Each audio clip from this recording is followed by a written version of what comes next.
Bismillahirrahmanirrahim. Assalamu alaikum students. Today I am going to start with an essay that is Our Environment by Frank R. Scapiti. And this is from Unit 2, Our Nature and Environment. That was the Unit 2, and from that unit, this one is second part, that is Our Environment. Frank R. Scapiti is the author, is the writer of this essay, and he had been a professor of sociology and criminal justice at the university in USA. And in his essay, he logically argues about environmental issues in the modern world. He takes on pollution not just as a scientific issue but as a social problem. He explains how the imbalance in ecosystem affects human beings as well as all other living beings. He uses South Africa as an example to illustrate how delicately the ecosystem works. So there, a campaign resulted in flood, epidemic diseases, the damage of crops, and shortage of food. Most importantly, the essay suggests the formation of laws for the protection of nature. These protective measures can enable society to deal with environmental problems and to create a healthier world. So all these points are discussed in this essay. Let's start from the beginning and let's have a reading. The earth, water and air, once taken for granted as a sort of scenic backdrop for the human drama, have all become areas of intense discussion and worry. In the 1950s, only a few alert scientists were predicting our present despair over what mankind is doing to Earth. So, the earth, water and air, these were the natural resources. आपके पास देखें अर्थ को, water को and air को, कहते हैं कि ये एक टाइम था जिसमें हम इसको लेते थे कि भी as all these things are made for human being. पानी है, हवा है, ज़मीन है, all are the scenic backdrop. Scenic backdrop क्या है? ये बैक सीनरी के तौर पे थी चीज़ें फॉर द ह्यूमन ड्रामा के भी मेन जो फोकस था ऑन द ह्यूमन बीइंग है, मतलब हम जो है इस दुनिया में हम जो है वो मेन पीपल हैं और हमारे लिए ये सब चीज़ें जो हैं वो सिनिक बैकड्रॉप के तौर पे हैं. लेकिन क्या है, कहता है कि ये सब चीज़ें all have become the areas of intense discussion and worry, कि ये तमाम एरियाज अर्थ है, वाटर है, एयर है, ये सारे जो है वो डिस्कशन का एक इंटेंस किस्म की डिस्कशन का हिस्सा बन चुके हैं और परेशानी का भी बायस बन चुके हैं. क्यों? क्योंकि 1950s सिर्फ कुछ साइंटिस्ट ऐसे थे जिन्होंने हमारी जो प्रिडिक्ट किया था present despair over the mankind is doing on to the earth, कि ये जो प्रेजेंट सिचुएशन में हम हैं कि हम जो है वो पानी के बारे में परेशान हो रहे हैं, हम पोल्यूटेड एयर के बारे में परेशान हो रहे हैं, हम अर्थ के रिसोर्सेज के बारे में परेशान हो रहे हैं कि ग्रेजुअली वो क्या हो रही हैं, डिसअपियर हो रही हैं. तो कहते हैं इस परेशानी को सिर्फ कुछ साइंटिस्ट हैं जो कि अलर्ट साइंटिस्ट थे, उन्होंने प्रिडिक्ट किया था. So resources seemed unlimited. The air was fresh and clean. Yes, in the past हमारे पास बेतहाशा resources थी जो अर्थ में छुपी पड़ी हुई थी. Air fresh थी, clean थी, and the river and oceans were seen as elements to be harnessed for power and used to dispose of waste. अब क्या था कि भी ये जो एलिमेंट्स थे, जो ये रिवर्स एंड ओशंस एक ऐसी एलिमेंट्स थे जिनको क्या था हमें अभी डिस्कवर करना था और इनको हम यूज़ करते थे टू डिस्पोज ऑफ वेस्ट. जितना गंद है वो मतलब बारिश के पानी में बह के रिवर्स में चला गया, ओशंस में चला गया, तो इस काम के लिए इनको इस्तेमाल किया जाता था. But in a relatively short time, we've seen the threat of a shift in the balance of nature away from its cycle of use and renewal to one of abuse, decay, and if we are not careful, gradual collapse. So अब क्या है, कहते हैं कि अभी comparative, relatively means that comparatively short time में we have seen the threat of a shift in the balance. कहते हैं हमने ये जो बैलेंस है उसमें हमने क्या देखा है कि भी वहाँ पे एक थ्रेट हमने फेस किया है, वार्निंग है, अल्टीमेटम है कि क्या वार्निंग एंड अल्टीमेटम हमें मिल रही है कि भी ये जो बैलेंस है उसमें क्या हो जाएगा, वो इम्बैलेंस हो जाएगा. ठीक है, कहते हैं relatively short time में, comparatively short time में we have seen the threat of a shift in the balance of nature away from its cycle of use and renewal to one of abuse, decay, and if we are not careful gradual collapse will occur. कि अगर हम careful नहीं हुए, अगर हमने जो है इस चीज़ के बारे में कॉन्शियस ना हुए कि ये इम्बैलेंस हो रहा है नेचर में और ये डिके की तरफ जा रही है, तो ग्रेजुअली हम क्या हो जाएंगे, हम सारे के सारे कोलैप्स हो जाएंगे, ख़त्म हो जाएंगे, हर चीज़ ख़त्म हो जाएगी। मतलब हमारी रिसोर्सेज, फ्रेश एयर, हमारा clean water, everything will be collapsed. So moving to the next slide. Our environment is now a social problem, not just a problem for the sciences. अच्छा, इससे पहले वो कहता है कि इन्वायरमेंटल पोल्यूशन को हम साइंस का प्रॉब्लम समझ रहे थे कि भी साइंस जो है वो गड़बड़ कर गई है अर्थ की। लेकिन उसने कहा कि ये साइंटिफिक प्रॉब्लम नहीं है, ये कौन सा प्रॉब्लम है, this one has become a social problem. ये क्या है, समाजी मसला बन चुका है। With huge increase in air, water and land pollution in the past quarter century, the world we now live in poses problems of health and welfare for a large portion of the population. अब कहते हैं कि भी अब जो है वो pollution जो है वो एयर में है, वाटर में है, लैंड पोल्यूशन है। कहते हैं ये जो पिछले 25 सालों से ये सारी पोल्यूशंस जो बढ़ रही हैं और जिस दुनिया में हम रह रहे हैं उसको बहुत से पोस्ट मतलब it faces many problems of health and welfare of the large population. मतलब बहुत से लोगों को अपनी हेल्थ का इशू हो रहा है। लाइक एयर में बहुत से लोग जो है वो सही ब्रीथ नहीं कर पा रहे हैं, वाटर जो है वो पोल्यूटेड है जिससे पेट के मसाइल सामने आ रहे हैं। सो कहते हैं कि पिछले 25 सालों से हम इस तरह के बहुत से प्रॉब्लम्स का सामना कर रहे हैं। अ डर्टी लेक और river not only effects those who live near it but it also effects the entire ecosphere. कहते अब ज़रूरी नहीं है कि भी एक गंदी कोई लेक है, कोई झील है तो जो है वो अफेक्ट करिए सिर्फ उन लोगों को जो उसके इर्द गिर्द रह रहे हैं। कहते हैं कि ये चेन सिस्टम बन जाता है, ये पूरे के पूरे इकोस्फीयर को, पूरे अर्थ को, नेचर का जो रिदम है, साइकिल है, उसको अफेक्ट करती है। अब ये नेचर के रिदम एंड साइकिल को कैसे अफेक्ट करती है, देखें एक झील है, पानी कंटामिनेटेड है, उस कंटामिनेटेड वाटर में बहुत सी बीमारियाँ पैदा होंगी। वो बीमारियाँ हवा से जो बैक्टीरिया होगा वो इर्द गिर्द की लोगों को लगेगा और वहाँ से जो है into the near by people, those who come in contact with them and it spreads into the whole community. So इसलिए उसने कहा कि ये एक सोशल प्रॉब्लम बन चुका है, it's not a scientific problem only. फिर functioning of a man भी अफेक्ट होती है। threatened environment like a weak house close to crumbling puts man in precarious position. The more he produces goods that not fit into nature's cycle, DDT for example, the more he pollutes and thus undermines his own health and well-being. अब एक threatened environment, एक ऐसी environment जिसमें क्या है अब ख़तरा लायक है। कहते हैं ये कैसे घर की तरह होता है जो कि क्लोज टू क्रम्बल, जो कि ख़त्म होने के करीब होता है। एक ऐसा वीक घर जो ज़रा सी हवा के साथ भी तहस नहस हो जाता है, तो एक थ्रेटन्ड एनवायरनमेंट वैसी होती है और इंसान हमेशा प्रिकेरियस पोजीशन पे होता है। Precarious over here means that it is unsafe position में होता है और जो कुछ भी वो करता है ये produces good that do not fit into that nature cycle.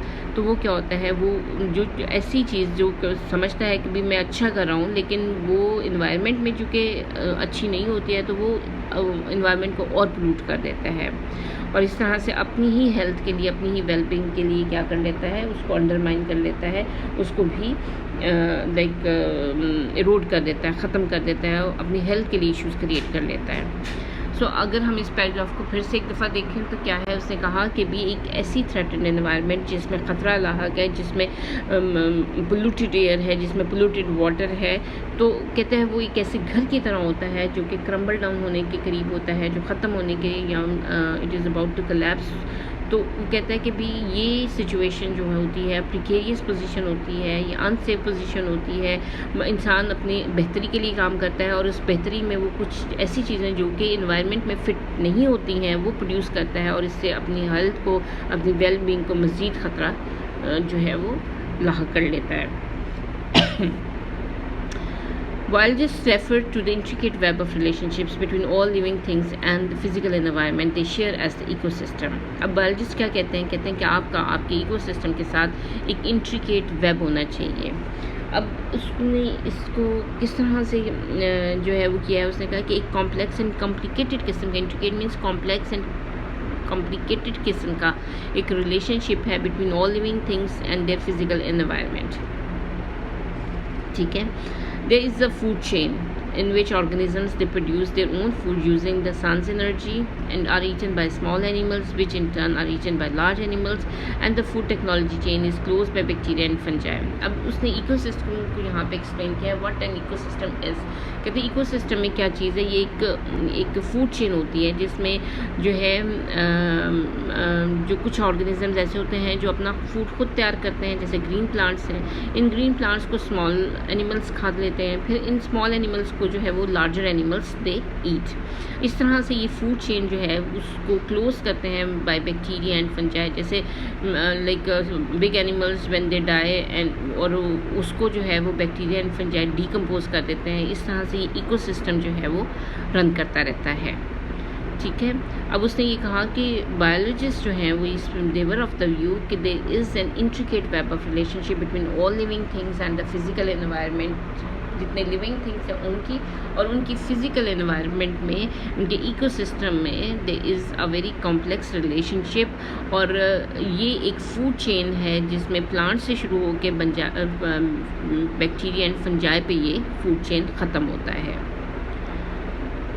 So it decomposes the waste and eventually the dead bodies of all living things returning useful nutrients for the use of original producers or plants. अब होता ये है कि भी कोई animal dead हो गया है, उसको डिकम्पोज किया बैक्टीरिया और फंजाई ने, ज़मीन के अंदर उसको मिक्सअप कर दिया और ये सारे के सारे ये जो न्यूट्रिएंट्स होते हैं डेड बॉडीज़ के वो फिर सॉइल में जाके प्लांट्स के लिए यूज़फुल हो जाते हैं फॉर देयर ग्रोथ. ये एक कंप्लीट फूड चेन बनती है.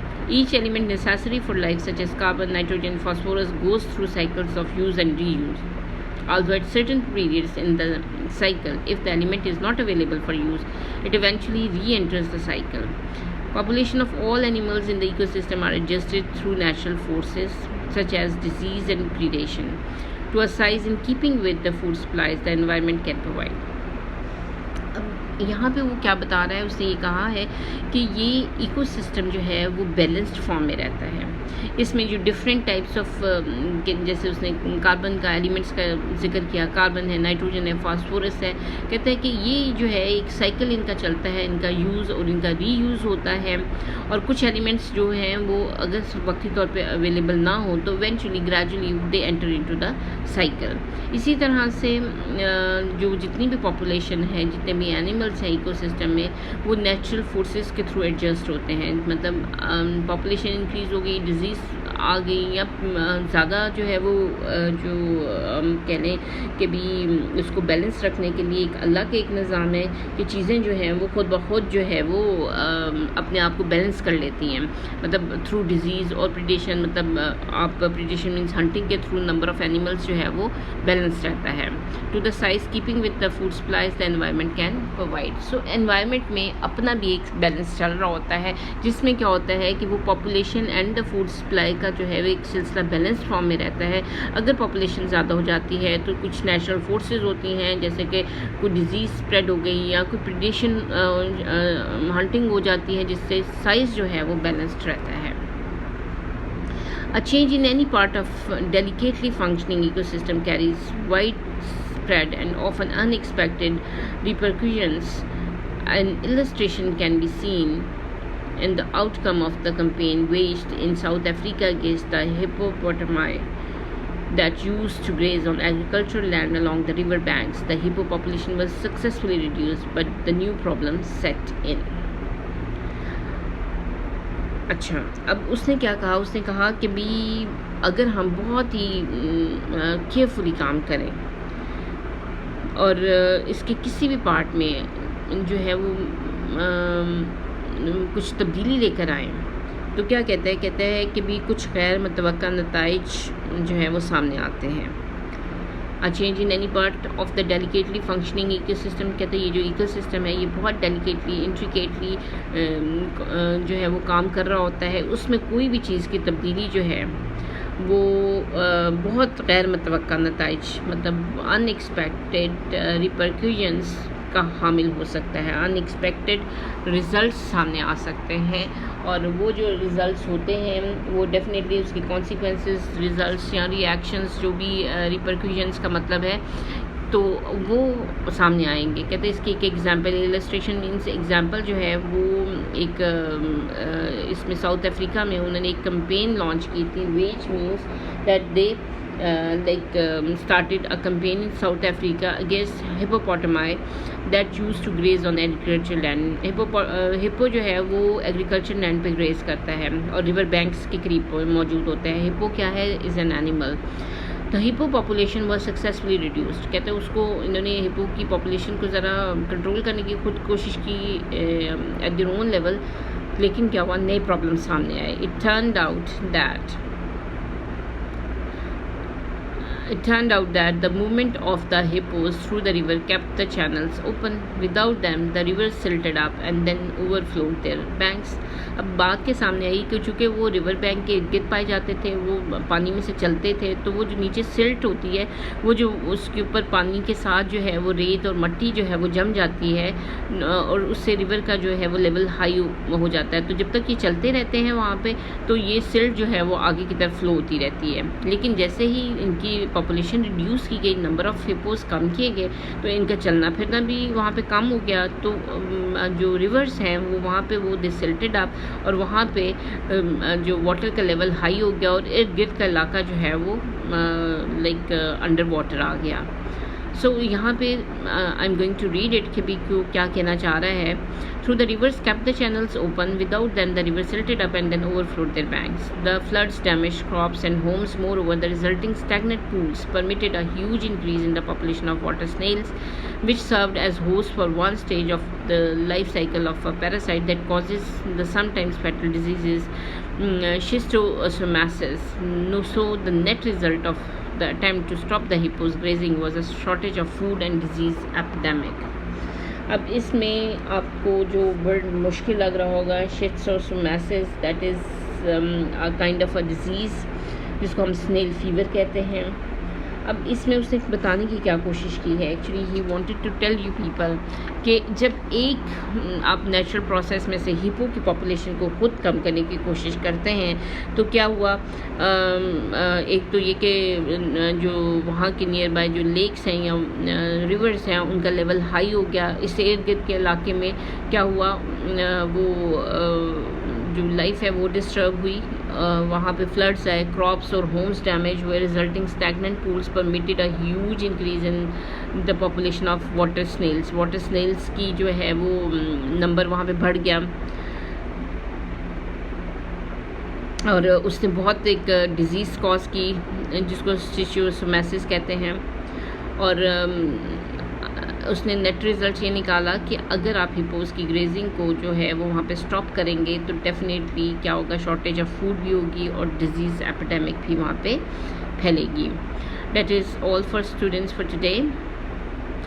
So what you people have to do, you people have to read it again and you have to see the questions in the exercise and you have to relate their answers from the text. Thank you very much.